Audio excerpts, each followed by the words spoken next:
ఈరోజు బెట్టింగ్ వ్యవహారం పైన హైదరాబాద్ మాదాపూర్ పోలీస్ స్టేషన్లో, పంజాగుట్ట పోలీస్ స్టేషన్లో కేసులు పెట్టి ప్రముఖ సినిమా యాక్టర్ కిందకి నోటీస్ ఇచ్చారని చూశారు.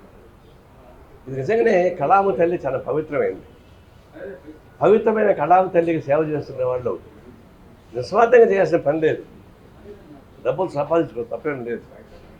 గతంలో ఉన్నటువంటి అల్లూరు రామరాజు వాళ్ళు కూడా నేను పనిచేశాను.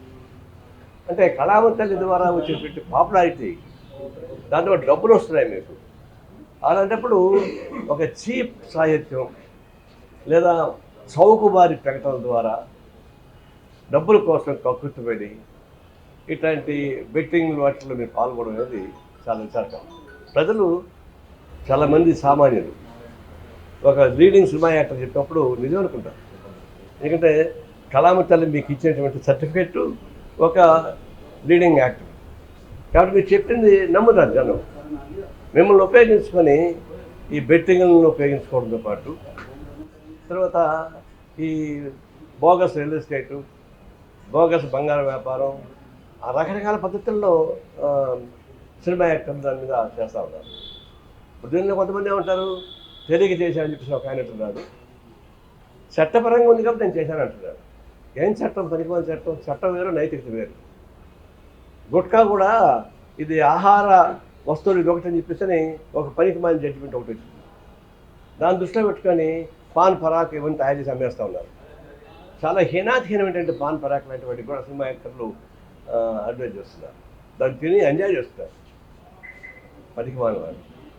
దీన్ని చూసినప్పుడు సాంఘిక అరాచకంతో కూడుకున్నటువంటిది, సాంఘిక హింసతో కూడుకున్నది, అనైతిక విలువతో కూడుకున్నటువంటి అంశాలపైన మీరు ఎందుకు మీ పాపులారిటీ ఉపయోగిస్తున్నారు?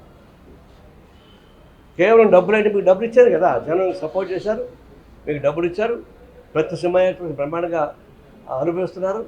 కొంతమంది సినిమా యాక్టర్ రిటైర్ అయిన వాళ్ళు మామూలు యూట్యూబ్లో యాక్ట్ చేసుకుంటున్నారు, సీరియల్స్ యాక్ట్ చేసుకుంటారు. చేసుకోండి, అనేక సీరియల్స్ వస్తున్నాయి, దాన్ని చేసుకోండి. పోయి ఎందుకు పాడుపుత్రులు పని చేస్తున్నారు? ఇప్పుడు దాకా జనం చేత మెప్పించబడి ఇలాంటి చేస్తున్నప్పుడు ఎంతమంది ఆత్మహత్య చేస్తున్నారు బెట్టింగ్ సార్? నేను ఎవరో నాకు ఫోన్ చేశాడు, సార్ మీరంతా ఆన్లైన్ రమ్మి ఆడతారని చెప్తా కొడతా చెప్పారు. పేరు కూడా తెలియదు. అంటే ఇట్లా వాళ్ళకి ప్రోత్సహించే పద్ధతుల్లో సినిమా యాక్టర్ చేయకూడదు. ఒకప్పుడు చిరంజీవి కోకోకోలా అడ్వర్టైజ్మెంట్ చేస్తున్నాడు. అప్పుడు నేను ఆయన లెటర్ రాశాను, ఈ కోకోకోలా అనేది నేనే కాచి చూశాను, బాండాలో పెట్టి కాశాను, కారులాగా వచ్చేసింది. అయ్యే కోకోకోలా తాగడం వల్ల అది అనారోగ్యం, పిల్లల్ని చెడగొడుతున్నావు, చిల్డ్రన్స్ డే సందర్భంగా ఈ లోపల ఆపకపోతే ధర్నా చేస్తానని చెప్పి ప్రకటించాను. చేస్తే సాయంత్రానికంతా అల్లు అరవింద్ గారు నాకు ఫోన్ చేశాను. ఏంటి నారాయణ చిరంజీవి పైన బాంబులు వేసేవారు. నేనేం వేయలేదని అంటే ఆయన ఏమిటంటే, మేము చేసే అడ్వైజులు ఇచ్చే డబ్బులు ఈ చిరంజీవి రక్త నిధి ఉంది కదా, దానికి ఖర్చు పెడుతున్నాం, దానివల్ల ఉపయోగపడుతుంది. నేను అడుసు తొక్కనేలా, కాలుకు అడగనేలా, రక్తం చెడగొట్టడానికి మీరు దీన్ని ఉత్సాహపరిస్తే చెడిపోయిన రక్తానికి మీరు బాగు చేయడానికి ఖర్చు పెడతారా? ఇదేం అన్యాయం ఇది అని అంటే మరుసటి రోజు ఫోన్ చేశాడు, మాకు 3 నెలలు టైం ఇవ్వు, ఎందుకంటే ఆల్రెడీ అగ్రిమెంట్ ఉంది కాబట్టి సాధ్యం కాదు. కరెక్ట్గా 3 నెలల తర్వాత ఆపేశాడు. మన చిరంజీవి ఎప్పుడు కోకోకోలాకి చేయలేదు, ఎంత డబ్బులు ఇస్తా కూడా. అట్లా ఉండాలి, ఉంటే స్పిరిట్. ఇదేంటి పనికిమాలిన వ్యవహారం? కాపాడుకోవడానికి ప్రయత్నిస్తున్నారు. అదేమంటే చట్టబద్ధులు అంటాడు, నాకు తెలియదు, ఇంకొకటి తెలియదా? సినిమాలో పనిచేసేవాడు తెలియకపోవడం దానిలో కళాంతకుడు, అన్ని విషయాలు తెలుసు. తెలియకపోవడం కాదు, కేవలం పైసా కోసం కక్కుర్తిపడి సమాజాన్ని చెడగొట్టబాకండి, యువతను చెడగొట్టబాకండి, సమాజ కాలుష్యం చేయబాకండి. దయచేసి చెప్తా ఉన్నాను, ఇప్పుడు దాకా మీరు చేసింది అయితే పనిష్మెంట్ ఇస్తా తెలియదు, గవర్నమెంట్ తగిన పనిష్మెంట్ ఇవ్వాల్సింది. భవిష్యత్తు ఇట్లాంటివి ప్రత్యక్షంగానో పరోక్షంగానో పర్మిషన్ ఒప్పుకోకూడదు. ప్రభుత్వం అంటే ఆ ప్రభుత్వం అనేక లొసుగులు ఉన్నాయి. ట్రంప్ ఏమన్నాడు తెలుసా? అమెరికన్ ప్రెసిడెంట్ ట్రంప్, ఏమయ్యా నువ్వు ఇన్ని వేల కోట్ల రూపాయలు మిస్యూజ్ చేసావు, డబ్బులు ఎగ్గొట్టావు, కేసులు ఉన్నాయంటే ట్రంప్ అంటే చట్టాల్లో ఉన్న లోపలిని ఉపయోగించుకున్నా అన్నాడు.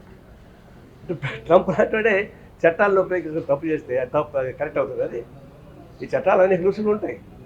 నైతికత లేదా, మానవత్వం లేదా, సమాజం ఐక్యభావం లేదా, కేవలం డబ్బులే కావాలన్నా దొంగ మార్గం డబ్బులు సంపాదించాలన్నా ఇవన్నీ కూడా కేవలం చట్టం అని రూల్స్ని నాకు తెలియదని అమ్మాయికి పోటీ పెట్టుకోకండి. తక్షణం అన్ని రకాల అడ్వర్టైజ్మెంట్స్, నేను చెప్పేదంటే అన్ని రకాల అడ్వర్టైజ్మెంట్స్, దాన్ని ఆపమని చెప్పేసి నేను మీకు మాట్లాడతాను.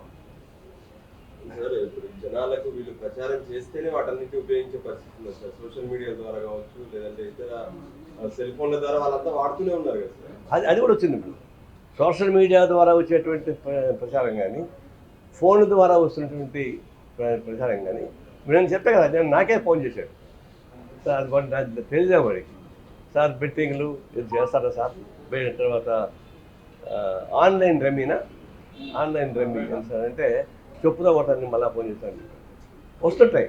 వాటిపైన కంట్రోల్ ఉండాలి. గవర్నమెంట్కి ఎక్కడెక్కడో వాగేవాళ్ళందరినీ తీసి అరెస్ట్ చేస్తున్నారు. ఊరికి మొత్తం వాగుతారు చూడు, ఆ వాగేవాళ్ళ మీదే కేసు పెడతారు గవర్నమెంట్ శాఖ, ఏపీ గవర్నమెంట్.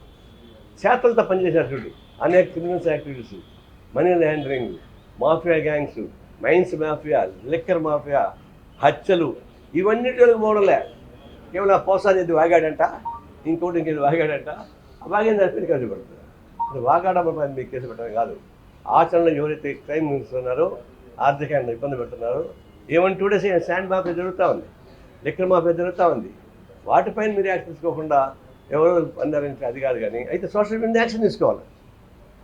సోషల్ మీడియా అతీతం కాదు, పట్టుకోవడం పెద్ద కష్టమేం కాదు. దానిపైన కూడా చర్యలు తీసుకుని బెట్టింగ్ని కొన్ని రాష్ట్రాల్లో అనుమతించడం, కొన్ని చోట్ల చట్టపరమైన వెసులుబాట్లు ఉండడం, దాన్ని ఆసరా చేసుకుని ఇవన్నీ చేస్తున్నారు. దేశవ్యాప్తంగా ఒక చట్టం బెట్టింగ్ని నిషేధించేదేమన్నా? అదే చట్టం అంటే మన భారతదేశంలో ఏ చట్టం పెట్టినా దాన్ని డొంకలు పోసేటువంటి ఒక సందులు పెట్టారు. మీరు భూ సంస్కరణ చట్టం పెట్టారు, దాన్ని చాలా సందులు పెట్టారు, ఎక్కడ నష్టం జరగలేదు. మరిన్ని వీడియోస్ కోసం ఛానల్ ని సబ్స్క్రైబ్ చేయండి. లేటెస్ట్ అప్డేట్స్ కోసం వాట్సాప్ ఛానల్ ని ఫాలో అవ్వండి. అండ్ లింక్ డిస్క్రిప్షన్ లో ఉంది.